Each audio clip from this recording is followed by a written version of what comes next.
Bismillahirrahmanirrahim. Alhamdulillahirabbil alamin. Wassalatu wassalamu ala asyrafil mursalin Sayyidina Muhammadin wa ala alihi washabbihi ajmain. Amma ba'du.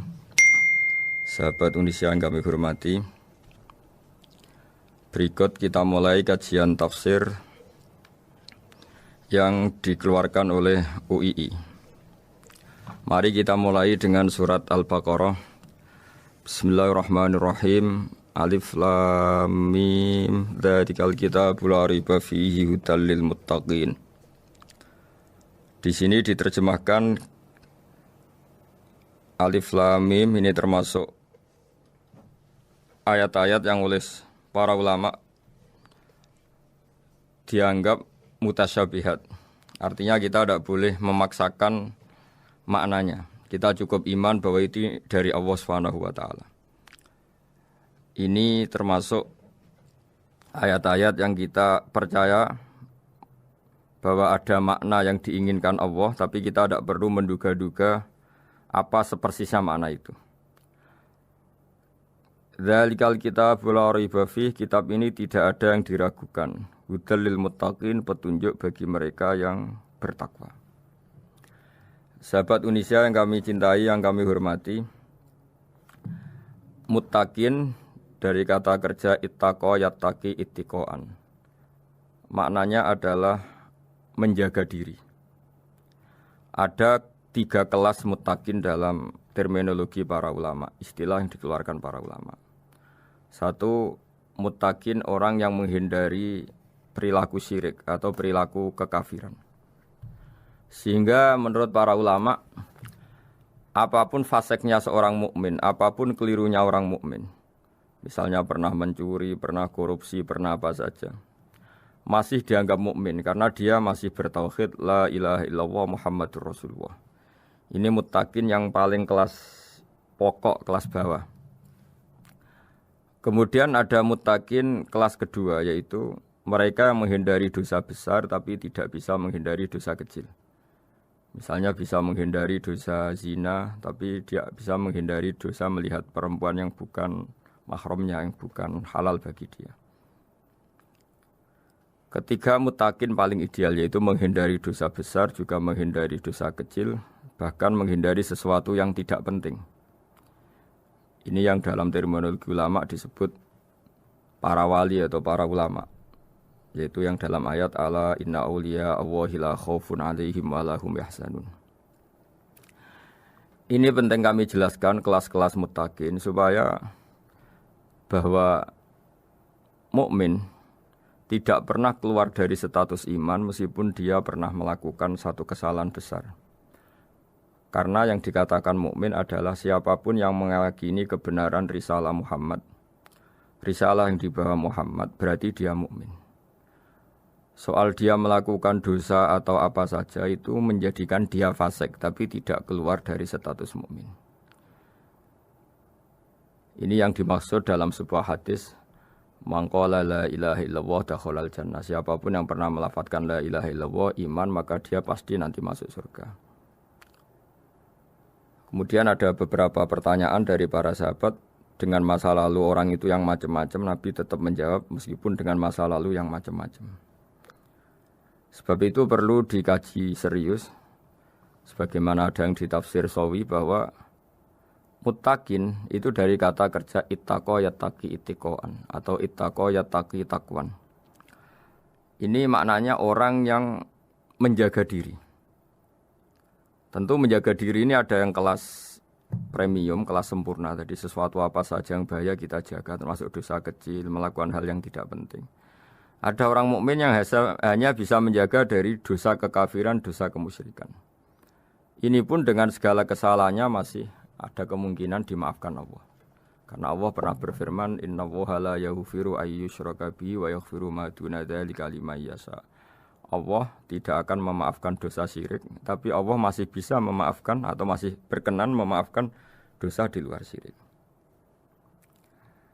Kemudian yang perlu dimengerti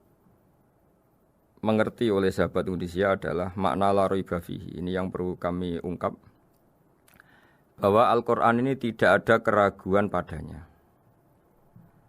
Tidak ada keraguan ini yang mudah kita teliti karena kita orang Indonesia, mungkin rasa-rasa sastra Arab enggak kental.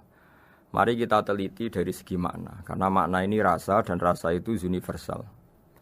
Begini misalnya, dulu orang-orang kafir Mekah karena mereka penyembah berhala, penyembah Tuhan-Tuhan yang banyak, itu memprotes. Mereka memanggil tentu masih Muhammad, belum ya Rasulullah. Muhammad, kamu mengajak ke Tuhan berapa? Rasulullah menjawab, ke Tuhan yang satu. Lalu mereka bertanya, Muhammad urusan kita ini banyak, problem kita banyak. Tuhan banyak saja tidak bisa menyelesaikan, apalagi satu Tuhan. Ini yang diceritakan dalam sebagian ayat disebut, Aja'alal alihata ilaha wahida inna hadza lasyai'un ujab. Bagaimana mungkin Tuhan itu satu? Harusnya Tuhan itu banyak karena urusan kita banyak. Lalu Rasulullah dengan bimbingan Tuhan, bimbingan Allah mendatangi mereka, kemudian Nabi menjelaskan, Tuhan itu adalah ketua kalian, Tuhan itu adalah pimpinan kalian. Bagaimana kalau Anda jadi pembantu kemudian punya majikan banyak, punya penguasa banyak, punya tuan banyak, kemudian semua tuan-tuan Anda ini memerintahkan Anda dengan perintah yang beda-beda. Apa kalian mau punya majikan atau pimpinan yang banyak? Mereka menjawab tidak, Muhammad. Terus mereka akhirnya sadar bahwa problem Tuhan banyak itu tentu lebih sulit, lebih problem. Karena nanti perintahnya beda-beda, keinginannya beda-beda. Mereka akhirnya tersadarkan bahwa sebaiknya atau seharusnya memang Tuhan itu satu. Jadi Rasulullah SAW menjelaskan logika bertauhid itu dengan sekian variasi, dengan sekian logika. Kemudian Nabi kedua juga menjelaskan logika kompetisi. Kata Nabi yang karena bimbingan Allah diberi satu pengertian. Andai kan Tuhan itu 2 atau 3, kemudian berebut dalam tahta aras atau tahta yang di alam raya ini. Sebagaimana lazimnya para penguasa. Maka pasti ada yang menang, ada yang kalah. Dan yang kalah tentu gak layak sebagai Tuhan. Ini yang disebut wala ala ba'duhum ala ba'd. Tentu kalau Tuhan itu banyak, mereka akan berkompetisi, akan bertarung. Dan pasti pemenangnya ya satu, karena memang layak jadi Tuhan tetap satu. Sadarlah bahwa orang-orang kafir Quraisy, orang-orang kafir saat itu sadar pentingnya bertauhid. Ketiga, Nabi juga menjelaskan tauhid secara ilmu logika. Begini para pendengar. Kalau dalam teori ilmu tauhid yang agak jelimet dijelaskan begini. Jika ada 2 Tuhan, maka alam raya ini enggak menjadi alam. Logikanya adalah 2 Tuhan ini bisa kamu katakan sama-sama kuat. Ketika sama-sama kuat kemudian ingin menciptakan langit, yang satu ingin menciptakan bumi, yang satu menolak menciptakan bumi misalnya, atau yang satu ingin menciptakan langit, yang satu menolak ingin menciptakan langit. Kemudian ternyata bumi ini terbukti wujud. Logika awam adalah yang berhasil menciptakan bumi berarti Tuhan, yang gagal atau kudrohnya gagal, kemampuannya gagal tidak bisa menciptakan bumi, gagal menjadi Tuhan. Ini logika awam. Logika ini pun kita terima. Tapi kalau menurut logika ahli tauhid, ahli pakar-pakar logika, cara berpandangan begini. Ketika Anda mengatakan ada 2 Tuhan yang sama-sama kuat, kemudian terbukti yang satu mampu menciptakan bumi, yang satu tidak. Bahasa Anda mengatakan sama-sama kuat ini sudah batal dari awalnya, karena terbukti bahasa Anda salah, sama-sama kuat ternyata yang satu tidak mampu. Sehingga dalam pikiran orang-orang ahli tauhid mengatakan, membayangkan Tuhan saja itu enggak kebayang, karena turunan kata ini pasti selalu salah. Karena tadi misalnya dikatakan, andai kan ada 2 Tuhan, kemudian yang satu mampu menciptakan bumi, yang satu tidak. Padahal Anda tadi bilang sama-sama kuat, ternyata terbukti yang satu tidak kuat. Berarti kata Anda sama-sama kuat ini salah. Ini pula yang diajarkan Rasulullah lewat bimbingan Allah, lewat wahyunya yang disebut Lau kana fihi ma alihatun illallahu la fasadata. Karena kalau ada 2 Tuhan, pasti kamu sifati sama-sama kuat. Ternyata sifat sama-sama kuat ini batal demi hukum, karena ternyata yang satu tidak mampu menciptakan bumi. Atau kamu sifati 2 Tuhan ini sama-sama lemah. Itu tidak mungkin lagi, karena ternyata bumi ini terbukti wujud. Pasti penciptanya ini tidak yang sangat kuasa. Jadi logika-logika tauhid sedemikian dibangun oleh Rasulullah lewat bimbingan Allah Subhanahu wa taala. Logika keempat supaya kita iman dan tambah kuat imannya adalah logika yang mudah dicerna oleh kebanyakan orang atau yang bisa diindra.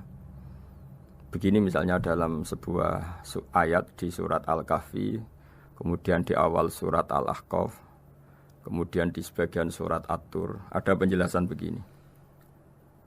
Ketika Rasulullah mengajak manusia menyembah Allah, kemudian orang-orang kafir tanya, lalu Tuhan kamu siapa Muhammad? Tuhan saya adalah Allah menciptakan langit bumi. Terus mereka berandai-andai, ada Lata, ada Uzza, ada Manat, ada Hubal. Itu Tuhan-Tuhan kami. Terus Rasulullah bertanya, apakah Tuhan-Tuhan yang kamu sembah itu memberi kontribusi saat langit dan bumi diciptakan? Mereka menjawab, tidak Muhammad, itu Tuhan-Tuhan yang kami bikin. Begitu juga asumsi tentang Tuhan-Tuhan yang lain. Apakah Isa ikut menciptakan bumi atau menciptakan langit? Tentu jawabannya tidak. Karena Isa lahir di bumi, orang tahu tanggal lahirnya, tahu tahunnya, dan sebelum ada Isa juga sudah ada bumi. Sehingga untuk menetapkan tauhid, berkali-kali Quran tanya, Amman khalaqas samawati wal ardu? Siapa sih yang menciptakan langit bumi? Siapa sih yang menurunkan air dari langit? Siapa yang mengatur ini, itu, ini, itu? Akhirnya mereka menjawab, itu semua Allah Muhammad. Begitu juga kemungkinan setan misalnya. Setan itu fisik atau makhluk atau apa saja yang tidak kita lihat. Kemudian setan itu lewat rayuannya, lewat tipu dayanya ingin disembah. Kata Allah menjelaskan ini, Ma asyadtuhum khalqas samawati wal ardi wala khalqa anfusihim. Kamu tidak perlu takut sama setan atau apalagi menuhankan setan. Setan itu tidak yang punya reputasi menciptakan langit dan bumi. Bahkan setan tidak bisa menciptakan dirinya sendiri. Ini menjadi pengetahuan bagi kita. Betapa bagi pakar-pakar tauhid, ahli tauhid. Ketika setan nyatanya diusir dari surga, itu pun versi mereka. Versi mereka pun mengatakan seperti kita bahwa setan itu diusir dari surga dan ya keluar dari surga. Kalau setan itu Tuhan, tentu diusir gak mau, karena di surga itu nikmat. Ketika setan diusir dari surga ya keluar, dia juga jadi makhluk yang hina-dina. Berarti dia tidak punya kekuasaan, bahkan pada dirinya sendiri. Dipaksa keluar dari surga ya keluar, dipaksa menjadi ahli neraka ya jadi ahli neraka, dipaksa jadi apa saja juga dia akan jadi seperti yang dipaksakan. Ini menunjukkan bahwa setan adalah tahta kudratillah, tahta qahrillah, tahta satwatillah, bahwa setan pun dalam kendali kekuasaan Allah. Makanya Allah mengatakan kamu tidak usah menyembah setan, tidak usah nurut sama setan. Setan itu lemah sekali. Karena faktanya dia tidak bisa memaksakan keinginannya. Ini yang oleh Allah disebut dalam firman-Nya inna kaida syaitani kana dhaifa. Setan itu lemah sekali. Ini perlu saya sampaikan ke para pendengar Unisia bahwa bertauhid itu ada sekian logika. Logika kelima adalah logika orang awam. Awam sekali. Suatu saat ada perdebatan antara Abul Hasan al-Asy'ari. Abul Hasan al-Asy'ari ini tokoh ahli sunnah paling populer dalam ilmu logika. Dia mengatakan orang menemukan Tuhan itu harus lewat logika yang cermat. Tidak boleh taklid, hanya ikut-ikutan. Dia harus menemukan satu argumentasi bahwa Tuhan atau pencipta langit itu ada. Kemudian ada satu problem di mana orang-orang kampung atau orang-orang yang lugu atau orang-orang awam itu tidak bisa ilmu logika, ilmu mantek kalau dalam bahasa pesantren. Kata Abu Mansur, kata Abul Hasan al-Asy'ari, itu masih mungkin. Walhasil para ulama ini meneliti ke orang-orang yang lugu, yang di kampung, yang petani, yang lugu sekali. Apa yang mereka temukan? Ternyata mereka punya cara logikanya sendiri untuk menemukan Tuhan, Sang Pencipta. Pernah suatu saat ada seorang petani lugu, biasa menggembala unta, ditanya, Bima araf tarubak, lalu kamu yang petani ini yang hanya ngurusi sawah, ngurusi ladang, dengan cara apa kamu tahu kalau Tuhan itu ada? Si petani tadi marah besar dan dia mengatakan, Al-ba'ratu tadullu 'alal ba'ir wa asarul aqdam yadullu 'alal masir. Kata petani tadi, yang namanya ada kotoran unta, pasti ada untanya. Yang namanya ada jejak kaki, pasti ada yang barusan lewat. Artinya kalau ada makhluk, pasti ada pencipta. Ini logika awam yang mudah. Kita tidak mungkin mengatakan bumi ini pencipta, mengatakan matahari pencipta. Kelihatan sekali kebendaannya, kelihatan sekali bahwa bumi matahari tidak punya ikhtiar, tidak punya kekuatan. Kelihatan sekali sifat-sifat kemakhlukannya. Jika benda-benda ini karuan makhluk, pasti menunjukkan bahwa ada penciptanya, ada khaliknya. Dalam logika Bedui tadi, si Bedui tadi, kalau ada kotoran sapi, pasti ada sapinya. Meskipun sapinya sudah sekarang nggak terlihat, mungkin sudah jalan kemana. Sama, kalau ada jejak kaki, meskipun orang yang tadi lewat sudah kita nggak tahu, tapi kita pasti tahu, pasti ada yang lewat. Ini yang dimaksud dalam bahasa Arab, al-ba'ratu tadullu 'alal ba'ir. Kalau ada kotoran sapi atau kotoran unta, pasti ada untanya. Wa atharul aqdam yadullu 'alal masir. Kalau ada jejak orang lewat, pasti tadi ada orang lewat.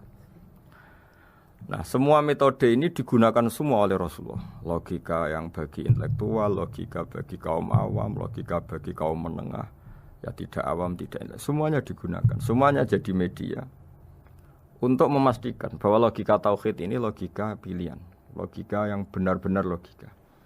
Sehingga dalam banyak ayat disebut agama ini liqaum yaqilun, liqaum yatafakkarun, bagi kaum yang bisa berpikir, bagi kaum yang punya akal. Lalu kemudian kami teruskan alladzina yu'minuna bil ghaibi. Ini kata ghaibi bukan kayak dalam bahasa Indonesia misalnya setan atau hantu disebut barang gaib. Kata ghaibi dalam bahasa Arab adalah perbandingan atau lawan kata dari al-musyahad yang bisa disaksikan langsung lewat indera. Kita orang mukmin iman bahwa surga ada, padahal kita tidak pernah melihat surga. Kita mukmin iman bahwa neraka ada, padahal kita belum pernah melihat neraka. Ini sesuatu yang maghoba anil absor, yang mata kita tidak melihat, fisik kita tidak menyentuh. Kita pun iman. Asal sesuatu itu mansus ya, dikatakan secara eksplisit oleh Quran dan hadis. Kalau dalam bahasa usul fikih disebut al-mansus. Ciri mukmin diantaranya adalah yang paling pokok alladzina yu'minuna bil ghaibi. Iman dengan sesuatu yang enggak kelihatan. Lalu kemudian para ulama cara pandang beda-beda. Bedanya bukan karena mereka bertentangan enggak, tapi ini menurut kelas rasa yang berbeda-beda. Bagi orang-orang sufi ya, Allah itu tidak bisa dikatakan al-ghaib, sesuatu yang enggak kelihatan. Karena Allah itu begitu jelas, az-zahir. Kata orang sufi, Allah itu zahir. Begitu juga dalam Asmaul Husna disebut Allah itu az-zahir. Begitu jelas. Karena orang yang akalnya mapan, hatinya mapan, melihat satu lemari yang bagus, pasti langsung mensifati bahwa pembuatnya adalah orang yang hebat. Orang yang melihat mobil mewah atau pesawat yang canggih, pasti kepikiran pertama adalah pasti pembuatnya canggih. Sehingga eksistensi pembuat pesawat itu adalah orang hebat, itu langsung tertanam ketika melihat pesawat itu hebat. Bagaimana mungkin seseorang ragu akan kehebatan pembuat pesawat ketika melihat detail-detail pesawat? Pasti langsung kepikiran kalau pembuatnya itu hebat. Memutuskan bahwa pembuat pesawat hebat itu tidak harus ketemu yang membuat, juga tidak harus melihat. Tapi akal kita pasti meyakini pembuatnya itu hebat. Berarti keputusan menyimpulkan bahwa pembuatnya hebat adalah az-zahir begitu jelas. Begitu juga langit dan bumi, matahari semuanya tertata rapi. Air dengan fungsi manfaat yang sebegitu hebat, oksigen, semua tanaman, buah-buahan. Meskipun kita tidak pernah melihat Tuhan, tapi akal kita, nurani kita pasti berkeyakinan dan tahu betul pasti pembuatnya itu zat yang super hebat, super bijaksana. Sehingga dalam kategori ini Allah tidak bisa dikatakan sesuatu yang enggak tersentuh, yang enggak terjangkau. Allah itu az-zahir begitu jelas. Sehingga di antara Asmaul Husna disebut az-zahir. Sebab itu saya menganjurkan atau saya punya saran bahwa alladzina yu'minuna bil ghaibi itu contoh paling mudah itu kayak surga, kayak neraka. Kalau Allah sendiri itu az-zahir, mudah diketahui. Karena tadi orang yang melihat pesawat canggih pasti saat itu juga berkeyakinan dan itu pasti benar, pasti pembuatnya juga canggih. Nah, di sini disebut alam raya ini ayat, semuanya itu bukti kekuasaan Allah.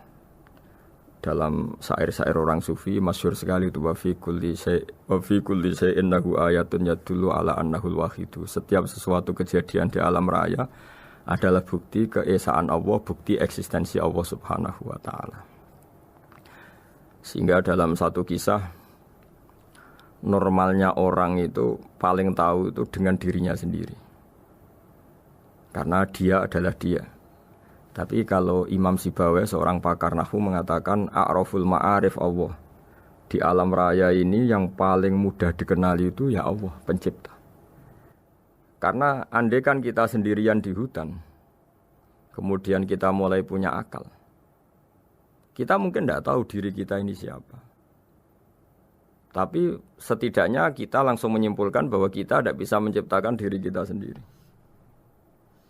Ketika kita berkesimpulan tidak bisa menciptakan diri kita sendiri, pasti kita terus berkesimpulan ada di luar kita yang menciptakan kita. Nah, sebab itu kenapa sifat mencipta ini yang pertama kali dikenalkan oleh Allah kepada nabinya untuk dikenalkan kepada umatnya. Yaitu disebut Iqra bismi rabbikal ladzi khalaq. Muhammad, bacalah dengan nama Tuhanmu. Sifat Tuhan yang paling mudah dikenali oleh siapapun adalah sifat pencipta. Karena ketika seseorang yakin dia lahir sudah ada bumi, dia lahir sudah ada langit, dia pasti akan tahu bahwa dia ada penciptanya. Sehingga paling mudah mensifati Allah atau mensifati Tuhan adalah bismi rabbikal ladzi khalaq. Terus kemudian di antara ciri orang baik adalah wa yuqimunas shalat. Kemudian beriman kepada yang gaib, menegakkan sholat. Kata menegakkan adalah dari kata menjaga aturan-aturan atau sesuai aturan-aturan salat. Kita tahu dalam salat ini ada beberapa syarat yang harus dipenuhi. Misalnya harus wudu, harus suci di tempat yang suci. Terus ada syarat-syarat dalam internal sholat, dia harus baca Fatihah, harus tumakninah, macam-macam. Itu eksistensi definisi sholat. Kemudian kata berdiri juga diartikan para ulama, eksistensi sholat harus diketahui secara publik, secara sosial. Karena sesuatu itu punya eksistensi kalau jadi konsensus atau diakui oleh publik. Di sini agama mewajibkan sholat jamaah. Kata banyak ulama, jamaah itu fardu kifayah, bahkan ada mengatakan fardu ain. Harus dijalankan orang banyak secara massal dan harus di tempat yang terbuka. Sehingga kata para ahli fikih, andaikan ada orang jamaah di dalam rumah tidak diketahui oleh banyak orang, belum mencukupi atau belum menggugurkan kewajiban jamaah. Sehingga eksistensi sholat harus diketahui secara publik. Sehingga dulu Rasulullah itu kalau sholat ya di masjid dan masjidnya terbuka. Sampai sekarang kita pun menyaksikan semua umat Islam kalau sholat di masjid yang terbuka. Sehingga dunia non-muslim pun tahu bahwa dalam Islam ada ritual, ya, ada ibadah yang bernama sholat. Hikmah kedua dengan cara terbuka seperti ini, sholat itu menjadi gak pernah rubah mulai zaman Nabi sampai kiamat. Dengan tradisi jamaah berarti kaifiyah atau cara sholat ini permanen. Bapak kita sholat ya seperti itu, imam seperti itu, anak cucu kita akan meniru kita ya seperti itu. Sehingga nggak ada varian-varian yang hanya berdasar subjektivitas musolli yang sholat. Taruh saja kita misalnya jadi seorang sufi yang baru takut sama Allah atau baru usul kalau dalam bahasa sufi. Kemudian kita sholat sendiri di rumah, mungkin dengan gaya menangis, terseduh-seduh macam-macam. Ini tentu tidak baik sebagai standar sholat. Begitu juga ada anak atau pedagang yang kesusu atau tergesa-gesa, kemudian sholat hanya sekian, 2 menit, 1 menit. Ini juga agak baik. Meskipun itu boleh dilakukan individu-individu. Tapi kalau dalam sholat jamaah, orang harus manut imam, dan ada standarnya, misalnya tumakninah itu biqadri subhanallah, jadi ada ukurannya. Ini penting saya utarakan bahwa hikmah jamaah itu bukan sekedar dapat pahala 27 kalau sendiri, dapat pahala 1 itu enggak. Tapi ini menjaga eksistensi sholat supaya ya seperti ini terus sampai kiamat. Sehingga orang Indonesia atau orang Afrika, orang mana saja, itu ketika haji atau ketika saling berkunjung di negara lain, itu enggak akan kaget dengan cara-cara sholatnya. Karena seluruh dunia kaifiyahnya caranya sama. Ini semua barokah dari jamaah. Maka Rasulullah itu enggak banyak ngendikan tentang caranya sholat, beliau hanya ngendikan shollu kama ra'aitumuni usolli. Sudahlah kamu pokoknya makmum saya. Nanti caranya kamu sholat sama seperti saya seperti ini. Sehingga kata menegakkan sholat adalah bisa kita tegakkan kalau kita aparat negara ya bikin-bikin aturan supaya eksistensi sholat enggak terganggu. Kalau kita seorang kultural juga mensuasanakan sholat. Dan supaya kefiahnya atau caranya sholat ini benar, kita tradisikan jamaah. Sehingga anak kecil ngikuti yang besar, yang bodoh ngikuti yang pinter dengan satu cara. Itu barokahnya jamaah. Sehingga wa yuqimuna sholat itu, sholat kita dirikan baik secara personal. Dengan cara-cara tumak nina, kita suci di tempat yang suci. Maupun kita tegakkan, kita maklumatkan, kita jadikan konsensus bahwa sholat ya seperti ini. Sehingga ada khayal-khayal lagi dalam Islam. Misalnya nyuwun sewu ada aliran yang mengatakan ya kalau Tuhan itu kan enggak bebas arah, bebas tempat. Terus dulu pernah ada orang sesat sholat sampai 4 rakaat 4 arah, alasannya Tuhan itu tanpa arah. Enggak akan terjadi seperti itu. Karena ijma'nya umat Islam, konsensus umat Islam akan menolak faham yang seperti itu. Jadi saya mohon sekali ini pentingnya jamaah. Dengan jamaah maka caranya sholat, cara meyakini madhab kiblat dan sebagainya terjaga ila yaumil qiyamah sampai hari kiamat. Terus sifatnya orang mukmin lagi wa mimma razaqnahum yunfikun dan menafkahkan sebagian rezeki yang kami berikan. Ya ini termasuk zakat, sedekah. Jadi ada sebuah riwayat mengatakan inna fil mali haqqon. Harta itu ada haknya yaitu zakat. Tapi ada juga saran inna fil mali haqqon siwa zakat. Di luar keharusan zakat juga ada hak-hak kita untuk memberikan sebagian rezeki kita. Taruh saja misalnya saya punya uang 10 juta. Secara nisab zakat belum sampai 1 nisab. Karena 1 nisab itu sama dengan nilai 84 gram emas. Itu kalau diuangkan kalau 500 ribu ya sekitar 42 juta. Tapi kita sebelum punya 1 nisab pun tetap ada keharusan mengeluarkan sebagian. Yaitu tentu dalam fikih kita wajib mengeluarkan uang untuk anak kita, untuk istri kita. Itu yang wajib-wajib. Kemudian ada sosial kita nyumbang masjid, nyumbang yatim piatu macam-macam. Sehingga kata para ulama ciri utama mukmin diantaranya adalah melakukan zakat. Baik zakat yang fardu maupun zakat yang sunat. Karena kata zakat itu dimaknai fardu sebetulnya definisi para ahli fikih. Untuk membedakan zakat yang wajib dengan sedekah. Tapi sebetulnya zaman dulu enggak ada seperti itu. Zakat itu maknanya bersihkan harta. Sedekah dari kata sedekah bukti benarnya iman. Jadi sedekah dari kata dari kosakata sedekah yasduqu sidqon, sesuatu yang membuktikan kita loyal itu disebut sedekah. Kita nikah, mas kawin di bahasa Arab kan sedekah dari kata sedekah juga. Kita bukti iman, loyal, kita sedekah. Bukti bahwa kita teman akrab disebut siddiq atau sodik. Kalau dalam bahasa Arab teman namanya juga sodik. Karena cara bertemanan secara benar, secara loyal. Sehingga wa mimma razaqnahum yunfikun ini ya memasukkan zakat yang dalam terminologi fikih yaitu zakat yang zakat al-wajibah. Atau zakat yang dengan makna lughat yaitu ya artinya asal membersihkan harta kita entah lewat zakat, sedekah, hadiah kepada orang-orang yang kita hormati semuanya juga masuk dalam definisi zakat atau wa mimma razaqnahum yunfikun. Kemudian sifat terakhir dari orang muttaqin adalah walladzina yu'minuna bima unzila ilaika wa ma unzila min qablika bil akhirati hum yuqinun ulaika ala hudam mir rabbihim wa ulaika humul muflihun. Di sini diterjemah mereka yang beriman kepada kitab yang kami turunkan kepadamu dan yang diturunkan sebelum kamu. Ini kata yang diturunkan sebelum kamu penting sekali karena ciri utama Nabi adalah dia tidak pernah beda dengan Nabi sebelumnya. Karena kebenaran tauhid pasti tunggal. Nabi-nabi dulu pasti mengajarkan tauhid, hanya menyembah Allah. Enggak mungkin Nabi berikutnya kemudian bikin ajaran baru dalam tauhid.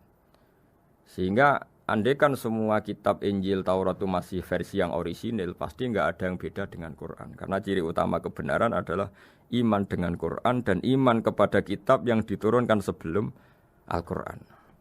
Wabil akhirati hum yuqinun, mereka juga yakin akan datangnya hari akhir. yaitu bisa disebut yaumul ba'ats. Terus ketika semua kriteria itu terpenuhi baru ulaika ala hudam mir rabbihim wa ulaika humul muflihun. Mereka itulah yang berada pada petunjuk Allah dan merekalah orang-orang yang berbahagia. Para pendengar sahabat Indonesia, semoga kajian ini bermanfaat. Dan ini mulai ayat 1 sampai 5 dalam surat Al-Baqarah, yaitu surat yang dalam tartibnya mushaf nomor 2 setelah Fatihah. Jadi kalau dalam ulumul Quran disebut ada surat yang berdasar nuzulul Quran, yaitu surat Iqra kemudian Muddatsir. Ada urutan surat yang berdasar tartibul mushaf, yaitu yang kita punyai sekarang, yaitu Fatihah, terus Baqarah dan seterusnya. Dan urutan-urutan ini pun sesuai petunjuk Rasulullah SAW. Saya kira demikian. Mohon maaf atas semua kesalahan. Wassalamualaikum warahmatullahi wabarakatuh.